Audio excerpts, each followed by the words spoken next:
സനാതനധർമ്മ പരാമർശത്തിൽ മുഖ്യമന്ത്രിയോട് വിയോജിച്ച് പ്രതിപക്ഷ നേതാവ് വി.ഡി. സതീശൻ. നമ്മുടെ സംസ്കാരത്തിന്റെ ഭാഗമാണ് സനാതനധർമ്മമെന്നും അത് എങ്ങനെയാണ് ചാതുർവർണ്ണയത്തിന്റെ ഭാഗമാകുന്നതെന്നും സതീശൻ ചോദിച്ചു.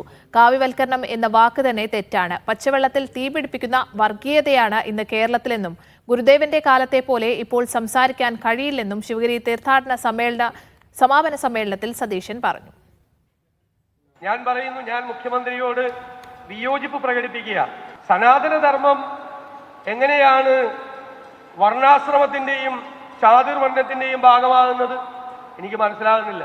സനാതനധർമ്മം മുഴുവൻ പറഞ്ഞു വന്ന് ഒരു വിഭാഗം ആളുകളുടെ അവകാശമായി ചാർത്തിക്കൊടുക്കുകയാണ് ബഹുമാന്യനായ മുഖ്യമന്ത്രി ചെയ്തത്. അത് അവർക്ക് അവകാശപ്പെട്ടതല്ല. മുഖ്യമന്ത്രി ഉദ്ദേശിച്ച ആളുകൾക്ക് അവകാശപ്പെട്ടതല്ല സനാതനധർമ്മം. സനാതനധർമ്മം ഈ രാജ്യത്തിലെ മുഴുവൻ ആളുകളുടെയും പാരമ്പര്യവും പൈതൃകവുമാണ് എന്ന് നമ്മൾ തിരിച്ചറിയണം. പച്ചവെള്ളത്തിന് തീപിടിപ്പിക്കുന്ന വർഗീയതയാണ് കേരളത്തിലുള്ളത്. നമ്മൾ എന്തിനാണത് പറയാതെ പോകുന്നത്? സൂക്ഷിച്ച് സംസാരിക്കണം. ഗുരുദേവന്റെ കാലത്ത് സംസാരിച്ചതുപോലെ പോലും ഇപ്പൊ സംസാരിക്കാൻ പറ്റില്ല.